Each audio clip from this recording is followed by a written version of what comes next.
Okay, so now we're going to do the hyperextensions on the bed. This one you need a partner to help you out. Of course, you can use the hyperextension machine at the gym. If you don't have access to the gym, then this is your alternative, okay? So what you'll do, lay down on the bed. The edge of the bed would be right here, and your partner will hold your legs down.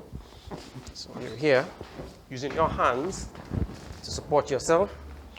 Okay, your partner holds you down. Okay, and then you go down. Use the hands for a little bit of support. Go down partially.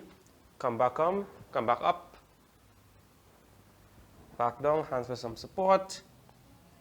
Back up. As you get better and better, you can then gradually move all the way down. Come up, squeeze at the top. Come back down slow and control. Squeeze at the top. And that will be your hyperextension exercise.